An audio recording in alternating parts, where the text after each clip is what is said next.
Hello students. आज फिर एक बार हम आप लोगों के पास स्टाफिंग जो मैनेजमेंट का तीसरा फंक्शन है, इसका एक वीडियो फिर आपके पास हम भेज रहे हैं। जैसा कि मैंने बार बार आप लोगों को कहा है, बहुत ही सरल शब्दों में और बहुत ही अच्छे ढंग से। तो चलिए शुरुआत करते हैं केस स्टडी स्टाफिंग का। ये मेरा आज का ये चौथा वीडियो आपके पास जा रहा है। सबसे पहले केस इंग्लिश हिंदी वर्जन में, और जब हम लोग इंग्लिश हिंदी वर्जन समझ लेंगे तो जैसा मैंने बार बार आप लोगों को कहा है, आंसर देना बहुत ही आसान हो जाएगा।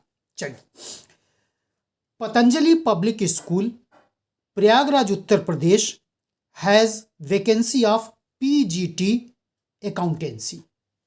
School management is looking for a smart and creative teacher having a drive for excellence.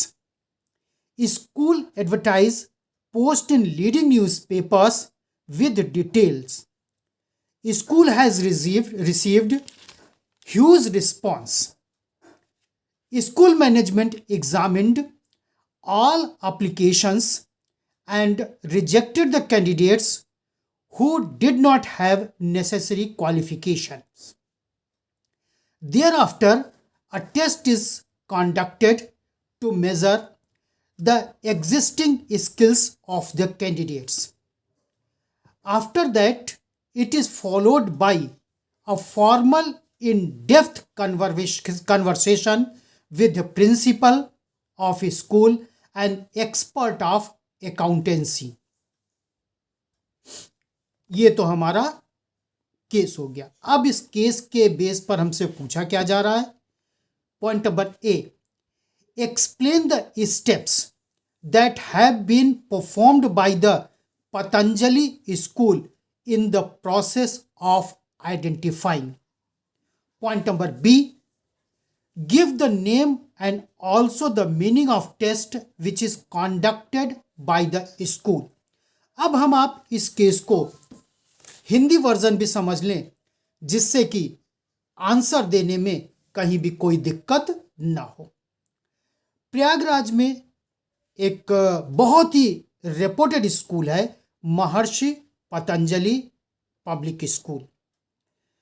यहाँ पर एक अकाउंटेंसी की पीजीटी लेवल की वैकेंसी खाली है। इसके लिए स्कूल मैनेजमेंट ने पूरे डिटेल के साथ लीडिंग न्यूज़पेपर्स में इसका एडवर्टीजमेंट दिया।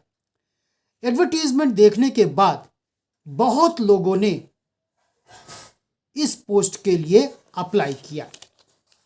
जब बहुत एप्लीकेशंस स्कूल के पास आ गई तो मैनेजमेंट ने इसको स्क्रूटनाइज किया और उन एप्लीकेशंस को तुरंत रिजेक्ट कर दिया जिनके पास या तो रिक्वायर्ड क्वालिफिकेशन नहीं थी या इनकम्प्लीट इंफॉर्मेशन थी।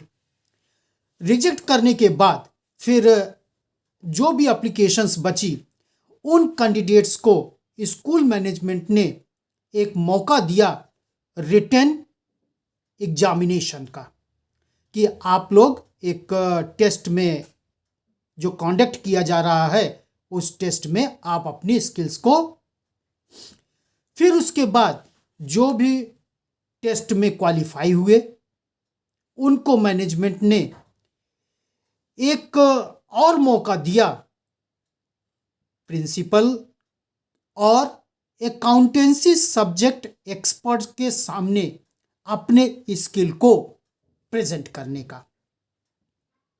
तो ये तो हमारा केस हो गया। अब इस केस पर दो चीज हमसे आपसे पूछा गया है। Explain the steps that have been performed by the Patanjali school in the process of identifying.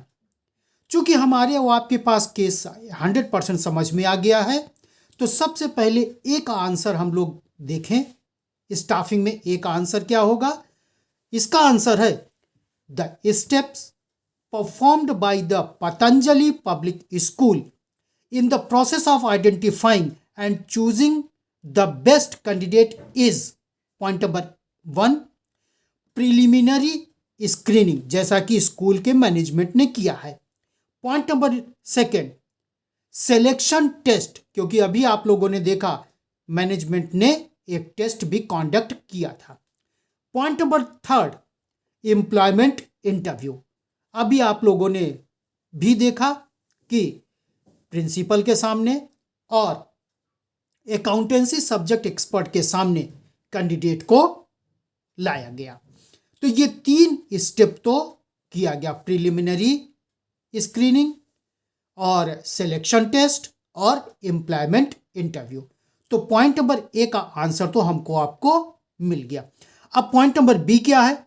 Give the name and also meaning of the test which is conducted by the school. Point number B का answer है it is a trade test. अब इसमें क्या होता है, चूंकि explanation भी देना है। Trade test is conducted by the school to measure the existing skills possessed by the candidate। तो शायद हमारे आपके समझ में ये केस और केस के बेस पर जो भी हमसे आपसे क्वेश्चन आंसर पूछा गया था, उस क्वेश्चन आंसर का हम लोगों ने जवाब अच्छे ढंग से दे दिया।